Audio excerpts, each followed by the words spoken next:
Hey there, welcome to the James Show, News Talk 820 WBAP, now on FM at 93.3. Do your kids have off, or maybe your grandkids, I don't know how old you are, but have you noticed kids these days have an entire week off for Thanksgiving?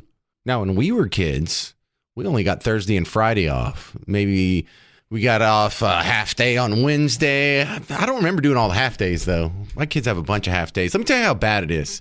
You don't hear this side of the story because overwhelmingly, almost everywhere you turn it on radio, TV, news, website, social media, people are saying the same, just the sad, sad song of our poor teachers. They're underpaid. Kids are mean to them. So call them names, make fun of their weight or their clothing, and they got to have a whole week off.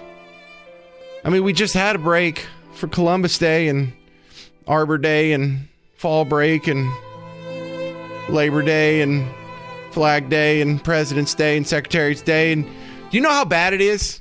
Do you know how bad the school calendar is? There's 52 weeks a year. You and me have to work 50 of those. I'm just assuming I get 2 weeks off, you get 2 weeks off. I didn't take my 2 weeks off this year, by the way. I'm scared. But we get 2 weeks off. So we work 50 weeks out of the year, 50 full weeks. We might get a couple days off here and there. So let's just say maybe 50 full weeks with a few half days thrown in there. Now, when I look at the school calendar, I am a keen observer of the school calendar. I have 4 children. And even if I didn't, my sister's a teacher.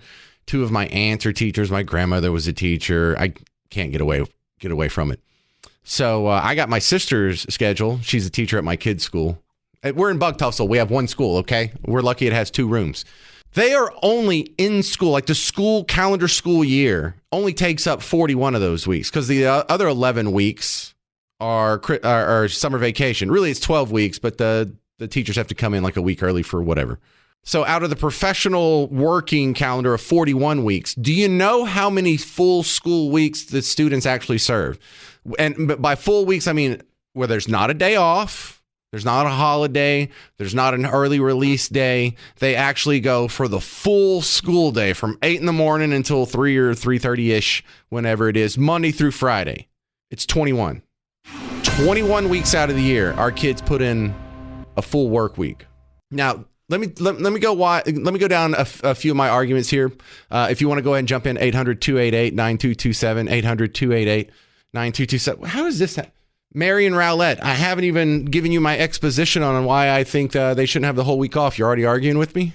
Yes, definitely. All right, well, let's start off here before I go through my laundry list here. What you got to say, Mary? Let's hear it. Well, first, go Trump. I'm 100% Republican and 100% on board. Oh, don't butter me up. Educational reform. I hear you. However, I'm a Montessori teacher. I teach first, second, and third grade. A traditional teacher and try to do Montessori at the same time. And I'm telling you, until you have spent, I'm on contract 190 days.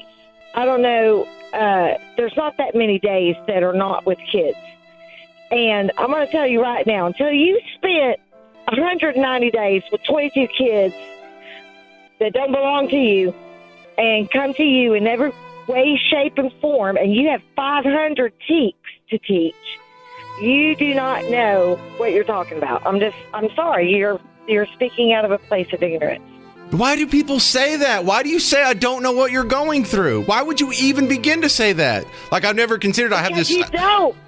Because you did that whole commercial thing with the poor teachers, baby. You'd have no idea. You would lose your gasket if you had to deal with that.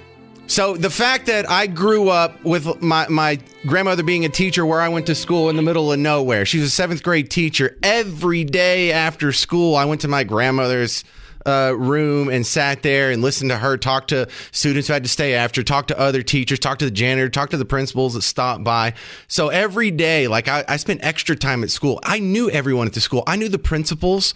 I remember I'm from a small town. My sister now teaches at a small town. I have to hear from her every time we have some sort of family gathering about what's going on. I have to hear from 2 of my aunts. I am steeped in teachers for 2 years. Listen. Listen. Veterans, I know 2 years, Miss Parker was a teacher. Hi, Miss Parker. I've had to sit there and help grade papers on a Tuesday instead of watching whatever we wanted to watch on Netflix. I am quite familiar with the system. Let me go through my point of view. Look, I'm not saying what you're doing is easy, and I'm not doing this to minimize it. But I'm pointing out, compared to how many days you people already have off, the fact that you have to work, you just can't get by without having a whole week off for Thanksgiving is ridiculous. Now, it's easy to be sympathetic and be the nice guy and be like, oh, that's right, honey. You work so hard. You deserve even more time off. No, you don't. Let's stop coddling teachers.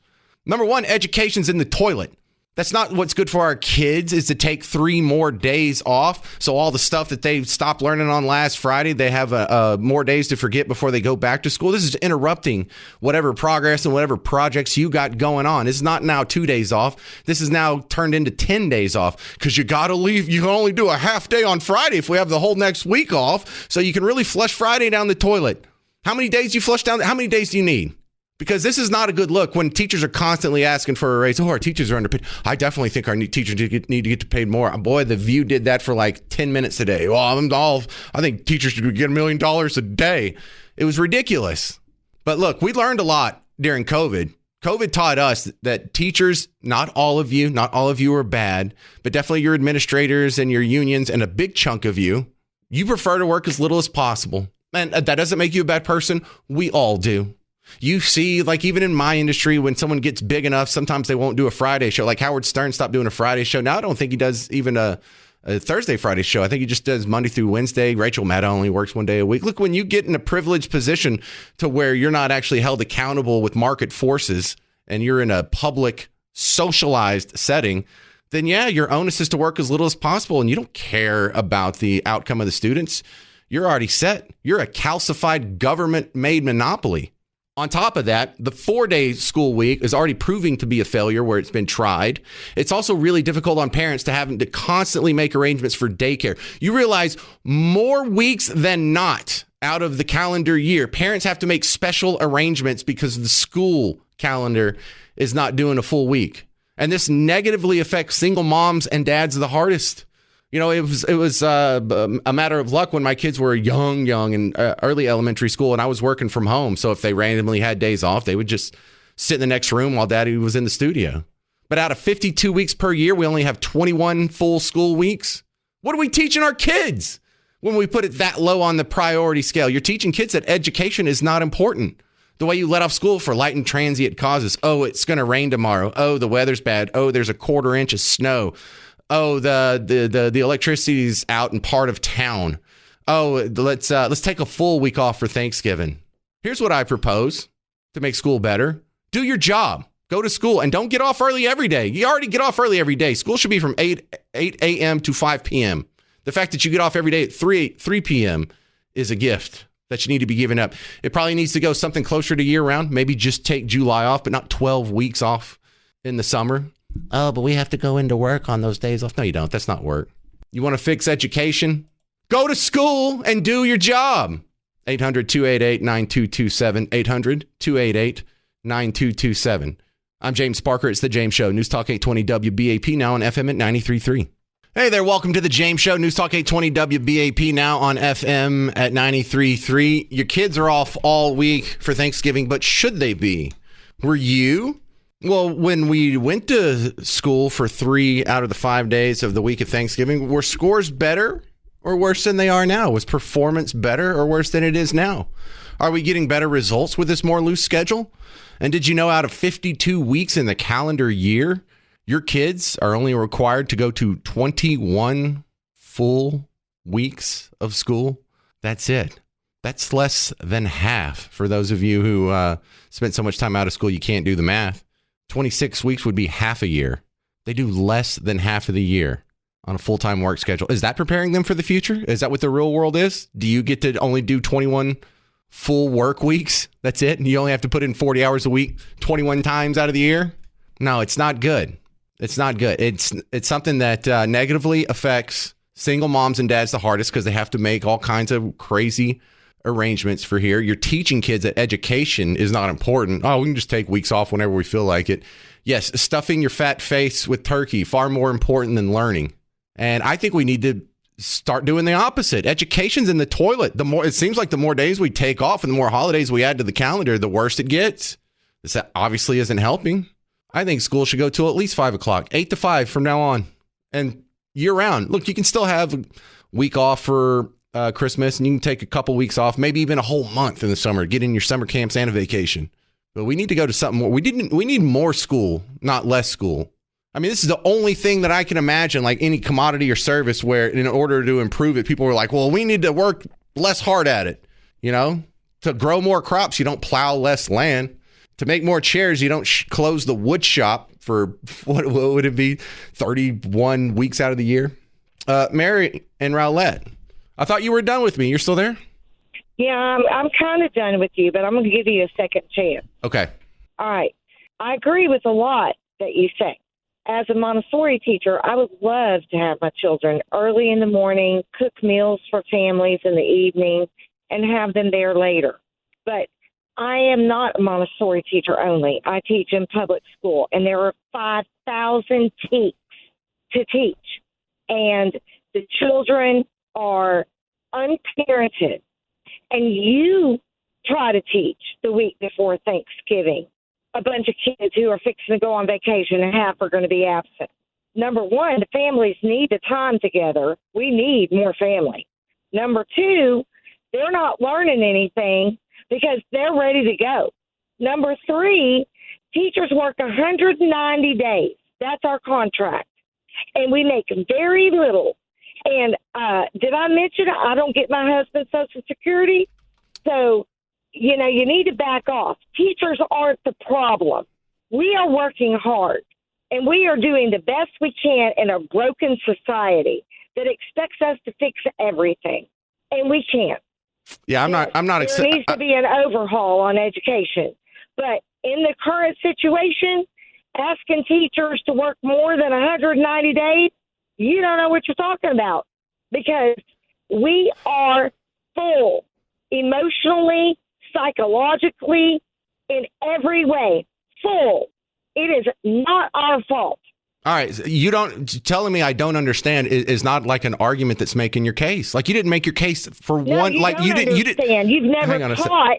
You never taught. You don't know.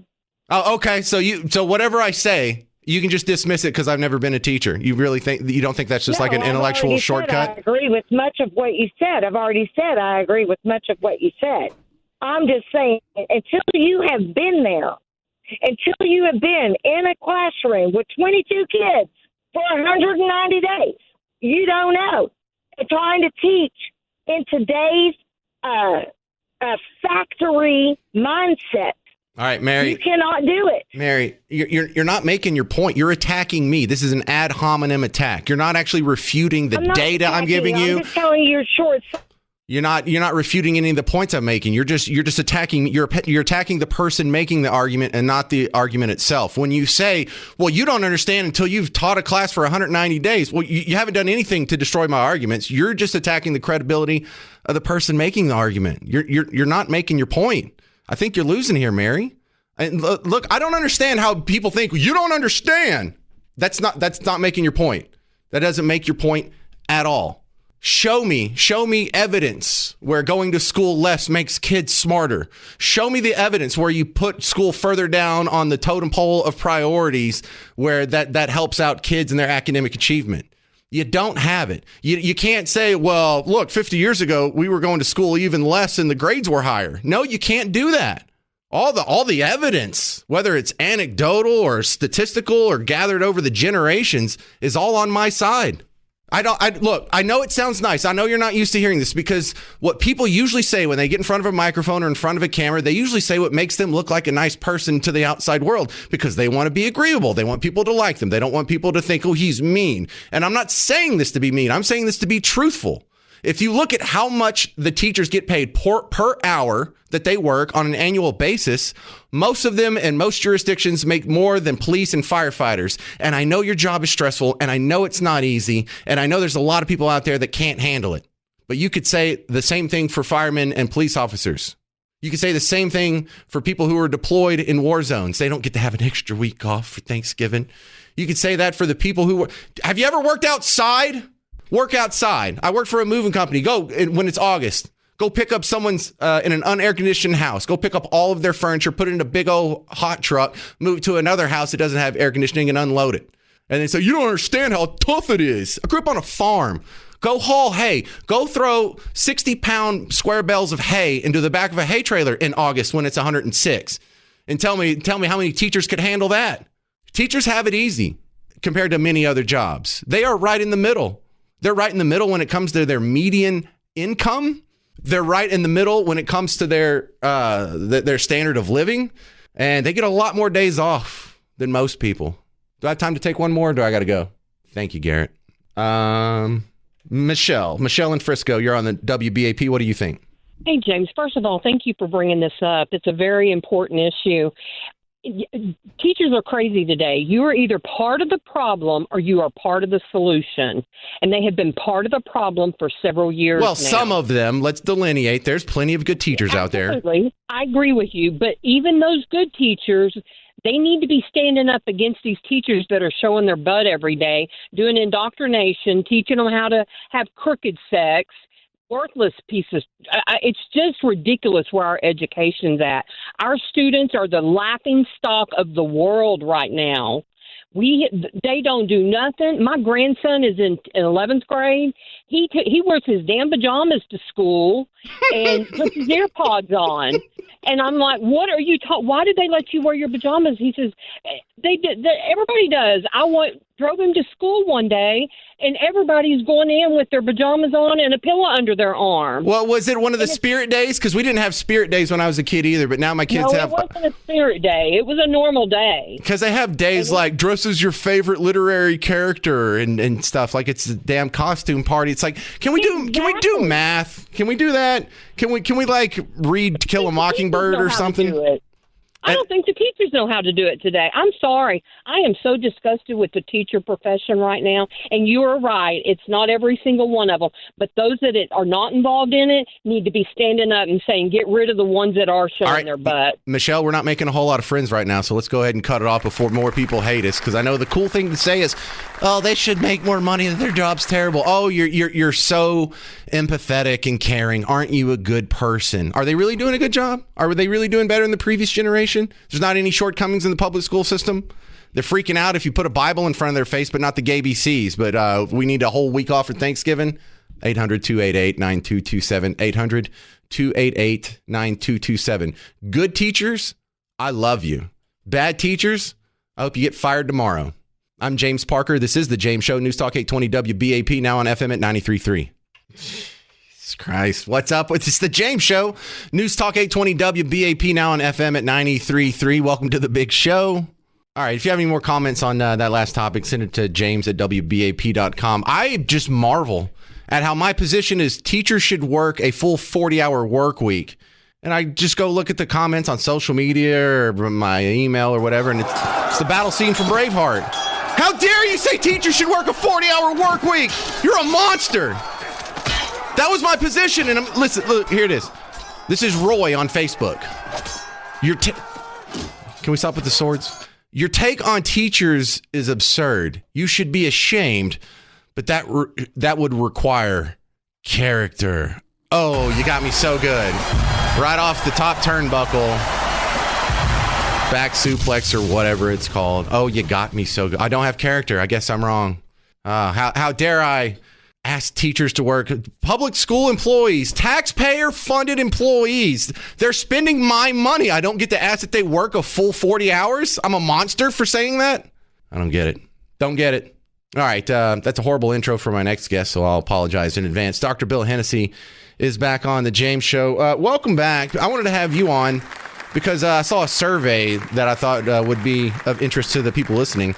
1 in 4 Americans are struggling to cover their medical costs. What's going on there? How can we help with that, Bill?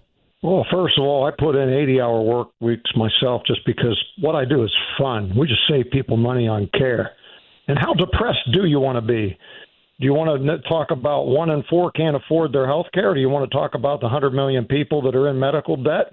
or the 2 out of 3 people that delay or don't get care for fear of the surprise bill and predatory billing. Oh, man, you just described me. And for my medical care, I'm in debt right now. It's because I broke a tooth. I ate a gizzard from a gas station because I'm nasty, and it broke tooth. So I delayed getting care for that. It got worse. And so then I had to have an implant, and my insurance doesn't cover that. So I've just been getting gouged for the hundreds of dollars every month in these insurance costs, and it doesn't cover. So I just had to slap it all on a credit card, $8,000. There you go, Parker. That's my story, Dr. Bill Hennessy. Well, that stinks. You just you took it on the chin right there. Probably literally with that tooth problem. That's you'll get a polite laugh for that one, Dr. Bill Hennessy. But when we talk about struggling to cover medical costs, I don't see how this can be, because we're spending almost $1 trillion a year in government handouts when it comes to covering medical bills, Medicare, Medicaid, this county level chip stuff, all that, and it's not helping, huh? Now, we can summarize the Affordable Care Act of 2010 that caused this debacle. We can say, first, we have to uninsure the insured people to then charge them more so that we can take more uninsured people and give them money. So if you're not getting free care, you are now paying a lot more. Right, but I have a feeling that's what they want. If you're in the position of power, you want to be able to pick and choose who can afford to get medical care and who can't. Because you're right. Now we got more people in the cart than pushing the cart, and that's a problem. So it's crisis time where we have to do things like enforce federal laws on the book for price transparency. You know that under the Affordable Care Act, 100 million people qualify for free or discounted care at nonprofit hospitals who, by their very tax advantage of $37 billion a year, are supposed to give back free care, but they don't give away near as much as they should. All right, Dr. Bill, you need to stop being so nice. I was trying to set you up for CGASaves.com, because that's what you do for a living here. We beat people. We beat the hospital CFOs and billing departments up. Absolutely. We have our hospital bill eraser. So we see if you qualify for free care, and if not, we see if you qualify for discounted care. If not, we got 2 words for you. Sign here. Now, you go enjoy your barbecue and your beer, and we're going to handle your bill for you, because that's what we love to do. We're all good at what we like, but we're great at what we love. We love handling hospital bills, but if you don't want that debacle, we can tell you where to go and what to pay before you get the care, too, and that's what we do. Well, last time you were on, I got a couple emails. People asked me for the website again, CGASaves.com. Thank you, Dr. Bill Hennessy. You're quite welcome. CGASaves.com. I have a feeling there's a lot of people who need help in that arena, and I hope you get it. Amy Grant is coming to Lucas Oil Live at WinStar World Casino and Resort on March 1st. You can get tickets now at winstar.com, or you can text to win tickets from us. Text the word Amy to 800-288-9227. It's the same number I give out to call. Text the word Amy, A-M-Y, to 1-800-288-9227. Coming up next, the Israel-Hamas war in Russia-Ukraine. They're still raging. Find out which one's more likely to agree to a ceasefire and which one's on the edge of going global next. I'm James Parker. It's The James Show. News Talk 820 WBAP, now on FM at 93.3.